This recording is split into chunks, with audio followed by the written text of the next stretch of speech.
자, 우리 오늘 본문 말씀 가지고 하나님은 여기 계신다라고 하는 제목으로 말씀을 나누겠습니다. 한번 제목을 같이 하겠습니다. 하나님은 여기 계신다. 네. 자, 오늘 본문의 주인공은 우리가 잘 아는 야곱입니다. 믿음의 조상인 아브라함의 손자이며 이삭의 쌍둥이 두 아들 중에 둘째입니다. 형 에서의 발 뒤꿈치를 잡고 태어나서 그의 이름이 야곱이라고 그렇게 불려지게 되었습니다. 그러니까 야곱이라고 하는 그 이름은 발 뒤꿈치를 잡는다라고 하는 그런 의미입니다. 그래서 야곱이라고 그렇게 붙여졌습니다. 에서는 사냥을 즐기면서 돌아다니는 사람이었다라고 그러면 야곱은 장막에 거하면서 조용히 지내는 사람이었습니다. 그렇게 조용히 장막에서 지내는 그 야곱에게 원치 않게 자기 집을 떠나야만 했고 익숙하지 않은 낯선 길을, 낯선 땅을 가기 위해서 발걸음을 옮겨야만 했습니다. 오늘 본문은 야곱이 이 브엘세바를 떠나서 하란, 그 밧단 아람으로 가는 길목에서 꿈을 꾼 그런 이야기입니다. 야곱의 이 여정에는 그의 복잡한 가정사가 전제되어 있습니다. 창세기 27장에 보게 되면 야곱이 아버지를 속이게 되고 형 에서가 받아야 될 그런 축복을 가로채게 됩니다. 그래서 형으로부터 죽임을 당해서 떠나야만 하는 그런 사건으로부터 시작이 됩니다. 오늘 이 본문의 말씀을 가지고 세 가지로 간략하게 한번 생각해 보기를 원합니다. 첫 번째로 보면 은혜가 무엇인가 라고 하는 겁니다. 무엇이 은혜인가 라는 얘기입니다. 결론을 먼저 말씀드리면 은혜라고 하는 것은 받을 만한 자격이 없는 사람에게 베풀어 주시는 하나님의 호의, 이것이 바로 은혜라고 하는 것입니다. 야곱은 아버지 이삭으로부터 장자에게 주어지는 축복을 받았습니다. 또한 지금 이곳 베델에서 돌 베개를 베고 자다가 그냥 한밤중에 꿈속에서 하나님으로부터 복을 받았습니다. 야곱이 이 복을 받을 만한, 축복을 받을 만한 어떤 모습과 행동을 한 것이 없습니다.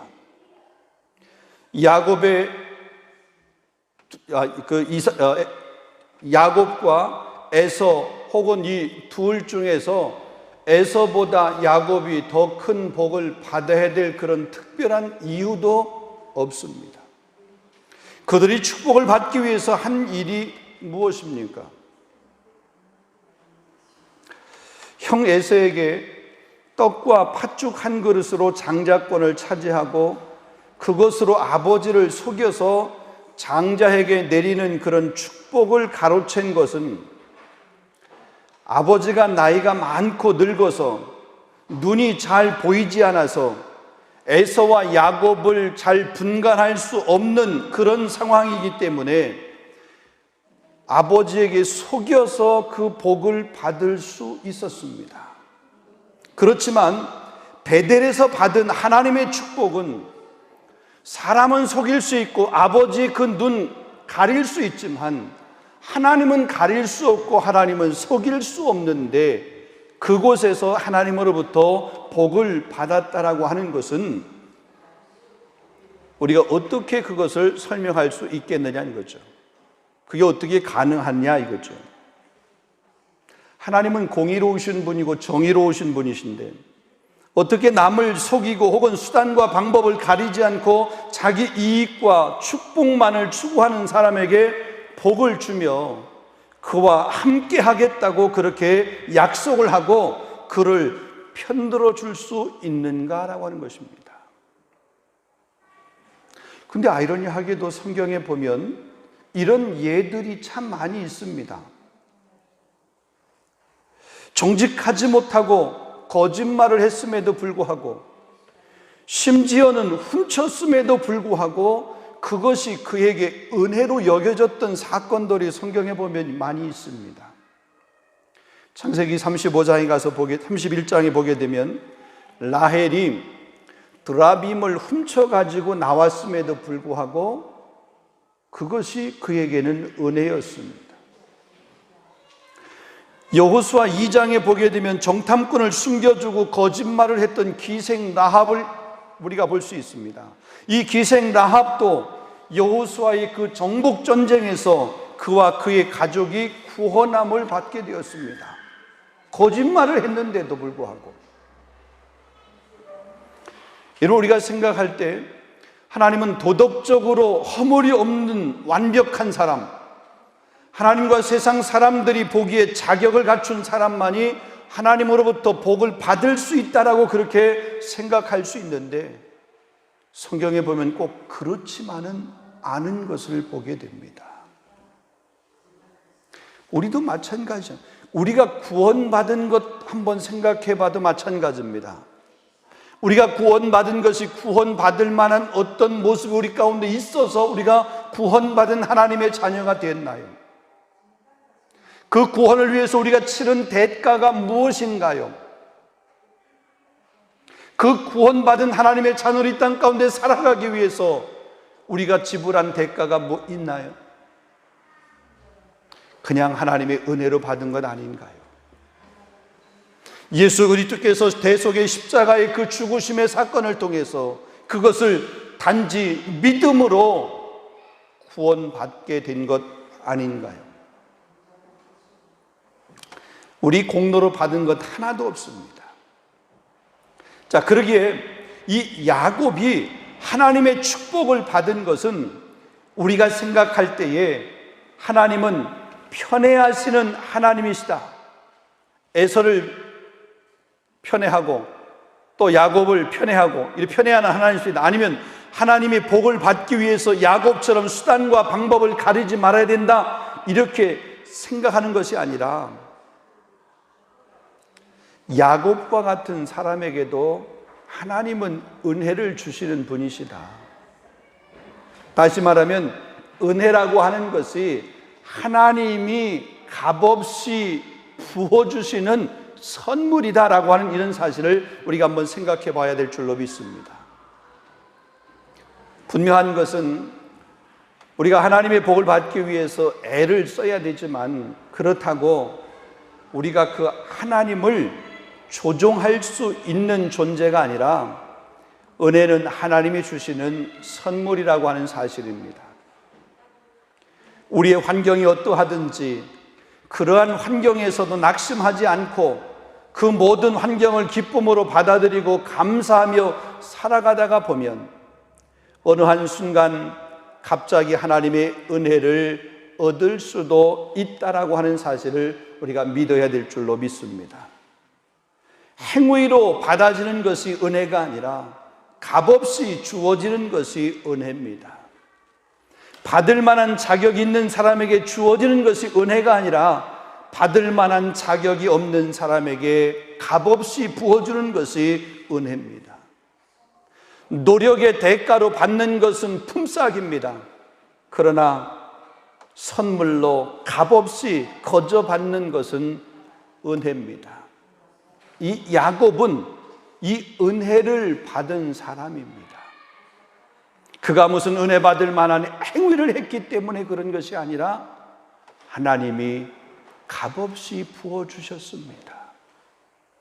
받을 만한 행위를 하지 않은 야곱에게도 하나님이 은혜를 주셨다라고 그러면 그 은혜 저와 여러분에게도 분명히 주실 줄로 믿습니다. 두 번째입니다. 베델이라고 하는 장소를 한번 생각을 해보겠습니다. 여러분, 베델이 특별한 장소입니까? 오늘 본문에 본 베델의 원래 이름은 루스라고 그랬습니다. 본문 19절에 보면 그곳 이름을 베델이라 하였더라. 이 성의 옛 이름은 루스더라 그랬습니다. 여러분, 이 루스는 특별한 장소가 아니었습니다.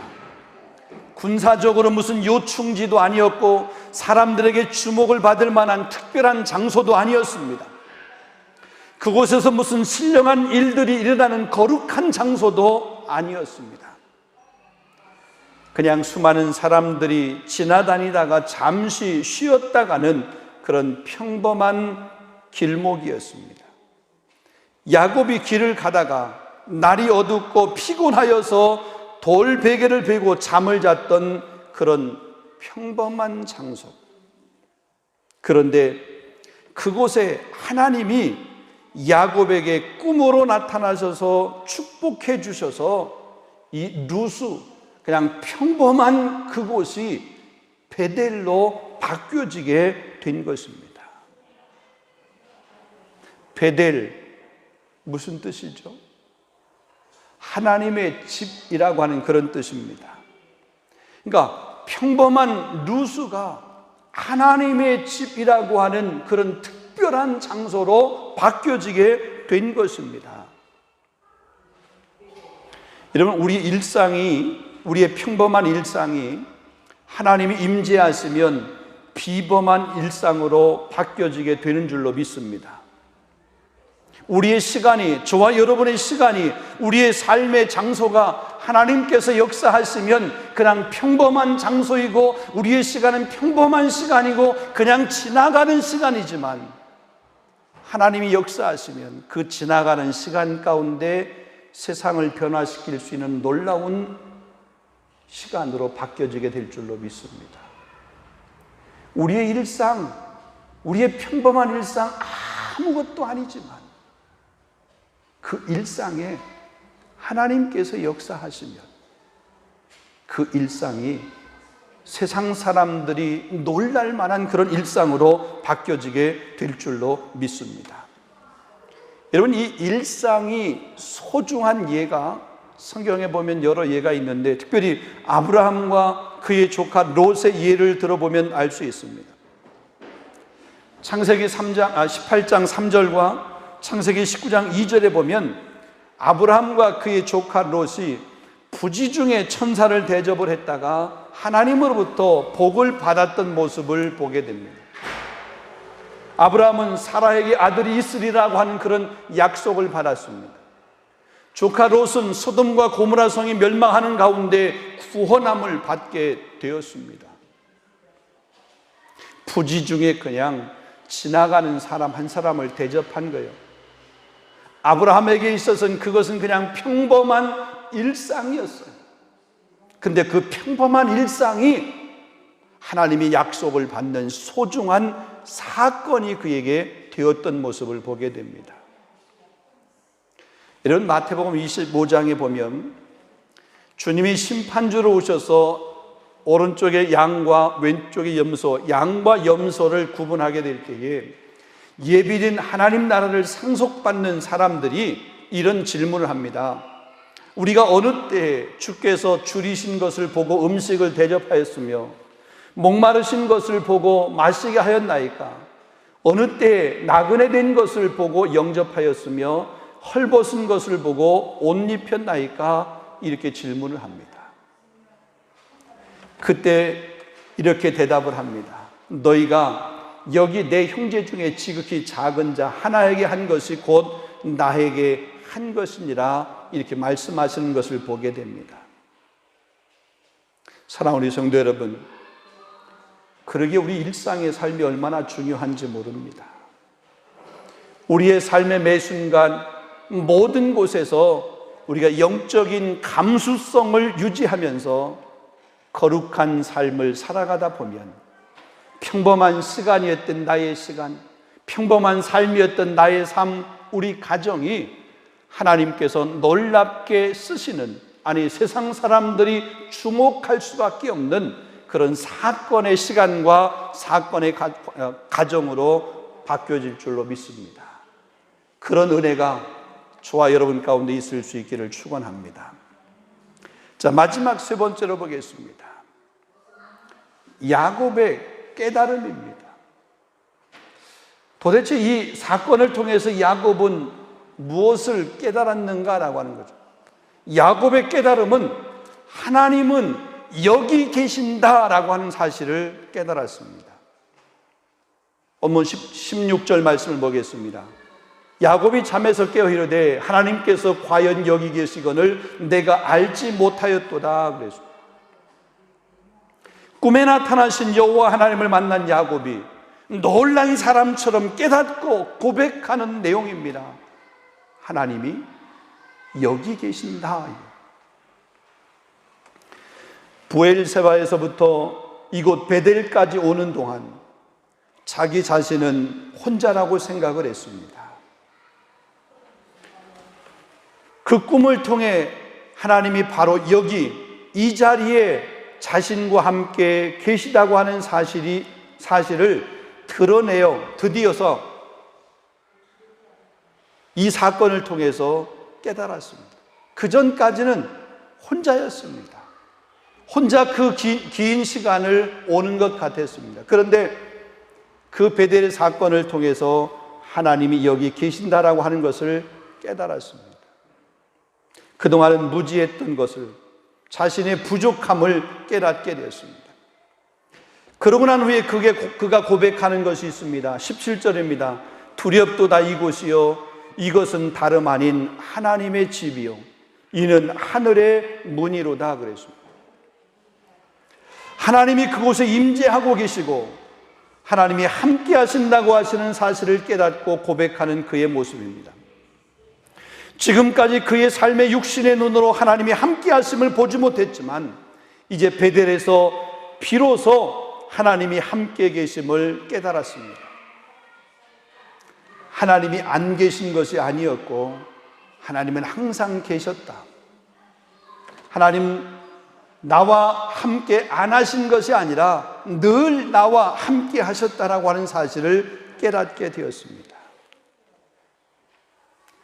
자, 근데 오늘 본문을 보게 되면 그렇게 깨달음으로 그의 삶이 그가 행동을 끝낸 것이 아닙니다.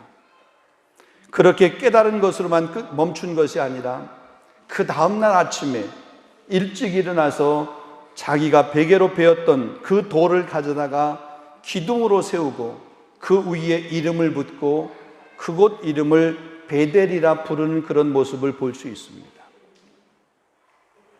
여러분, 우리가 영적인 깨달음 참 중요합니다. 은혜를 받는 것 참 중요합니다. 감동을 받는 것 참 중요합니다. 그런데 깨닫기만 하고 은혜만 받고 감동만 하는 것으로 멈춰서는 안 됩니다. 깨달은 대로 행동을 해야 됩니다. 은혜 받은 대로 섬길 수 있고 행동으로 그것을 옮겨야 됩니다. 감동을 받았으면 받은 감동대로 실천할 수 있어야 됩니다. 나더러 주여 주여 하는 자마다 천국에 다 들어갈 것이 아니라 다만 하늘에 계신 내 아버지의 뜻대로 행하는 자라야 천국에 들어갈 것입니다. 영혼 없는 몸이 죽은 것 같이 행함이 없는 몸은 죽은 믿음이라. 요한일서 3장 18절 말씀해 보면 말과 혀로만 사랑하지 말고 행함과 진실함으로 하라. 이 말이 무슨 말입니까? 우리 안에 깨달음의 은혜가 참 중요하지만 깨달은 바 그것이 우리의 삶으로 행동으로 옮겨지지 아니하면 깨달은 것만 가지고는 부족하다는 거죠. 말씀을 맺으려고 합니다. 사랑하는 우리 성도 여러분, 오늘 본문의 야곱을 보면 자신의 의지와는 상관없는 그런 삶의 길에 들어섰습니다. 도망자로서 낯선 땅에서 피신하고 지쳐서 잠들었습니다. 어둡고 캄캄한 밤, 황량한 빈들이었습니다. 심신이 지칠 대로 지쳐있는 그런 상태였습니다. 그런데 그때가 바로 그의 인생에 있어서 가장 황홀한 시간이었습니다. 혼자인 것 같았는데 결코 혼자가 아니었습니다. 혼자 외로이 광야를 지나는 줄 알았는데 혼자 지나는 것이 아니라 그 길에 동행자가 있었습니다. 하나님이 그와 함께 하셨습니다. 하나님이 그와 동행하셨습니다. 야곱의 인생길의 동행자 하나님께서 그가 홀로 외로이 그 긴 밤을 추위와 떨면서 홀로 외로이 있는 그 밤에 하나님이 그와 함께 하셨듯이 저와 여러분의 외로운 밤, 저와 여러분의 힘든 삶, 그 시간, 그 하나님 우리와 함께 하시는 줄로 믿습니다. 하나님은 야곱이 머물고 있는 이 루스를 새로운 베델로 변화시켜 주셨습니다. 야곱의 삶에 찾아오셔서 야곱에게 깨달음을 주시고 야곱의 삶을 변화시켜 주신 그 하나님, 저와 여러분 우리의 삶에도 이런 변화의 삶을 허락해 주실 줄로 믿습니다. 그가 그렇게 깨닫고 난 후에 하나님께서 그에게 주신 복이 있습니다. 그 복이 뭐냐면 15절 말씀에 보면 내가 너와 함께 있어 내가 어디로 가든지 너를 지키며 너를 이끌어 이 땅으로 돌아오게 할지라 내가 내게 허락한 것을 다 이루기까지 너를 떠나지 아니하리라. 하나님이 그 야곱에게 축복해 주신 그 축복입니다. 그 복이 저와 여러분에게도 동일하게 주어질 줄로 믿습니다. 우리 지난주에 이어서 계속해서 하나님이 우리와 함께 하시고 우리 삶을 지켜주시는 그런 은혜의 그 메시지 말씀을 계속해서 전합니다. 우리 코로나로 힘든 상황이지만 우리의 삶이 혼자인 것 같지만 혹은 우리의 삶이 버려진 것 같지만 내 힘으로 안 돼서 내 눈에 아무것도 안 보이는 그런 우리의 삶의 현실, 힘든 현실이지만 이 삶의 이 시간, 이 현실 가운데도 하나님은 우리와 함께 하셔서 우리와 동행하셔서 우리에게 축복의 말씀, 은혜를 주시는 줄로 믿습니다. 그래서 하나님은 여기 계신다. 야곱이 그렇게 고백했듯이 저와 여러분에게도 이런 아름다운 고백을 할 수 있는 그런 은혜를 주실 줄로 믿습니다. 기도하겠습니다. 거룩하신 하나님, 외로이 홀로 자기 아버지 집을 떠나서 외삼촌 라반의 집을 향해서 가는 그 길목에 지쳐서 힘들고 또 외롭게 잠을 청하고 있는 그때에 하나님께서 그 꿈에 나타나서 야곱에게 복을 주셨던 것처럼, 그래서 그가 머물러 있던 그 루스가 베델이 되었던 것처럼 그의 평범한 일상이 하나님이 찾아오셔서 하나님께서 축복해 주심으로 하나님의 집 베델의 그런 경험을 할 수 있었던 것처럼 오늘 우리의 삶의 현장 가운데도 이런 베델의 은혜가 있을 수 있도록 인도하여 주시옵시고, 그래서 우리 곤고하고 힘들고 어려운 우리 삶의 현장 가운데 하나님이 함께 하심을 통해서 새로운 역사를 써갈 수 있는 우리 믿음의 귀한 권속들, 우리 모든 성도들이 다 될 수 있도록 인도하여 주시옵소서. 하나님, 이 코로나 위기가 오랫동안 지속이 되면서 우리 삶이 많이 지쳐 있습니다. 힘들고 어려운 시간들을 우리가 보내고 있습니다. 이것들이 신속히 멈춰지게 하여 주시옵시고 우리 일상의 삶이 빨리 회복이 될 수 있도록 인도하시며 무엇보다 우리 공동체가 함께 모여서 드리는 이 예배가 회복이 되어질 수 있도록 하나님 은혜를 베풀어 주시옵소서. 우리 귀한 어린 생명들을 주님 기억해 주시고 이제 바캉스를 맞이해서 우리 아이들이 가정에서 혹은 아이들과 함께 바캉스를 보내는 그런 가정들 가운데도 하나님 무엇보다 건강하게 하시고 안전하게 하시고 또 새로운 쉼과 충전의 시간을 잘 보낼 수 있도록 하나님 역사해 주옵소서. 예수 그리스도 이름으로 감사하며 기도하옵나이다. 아멘.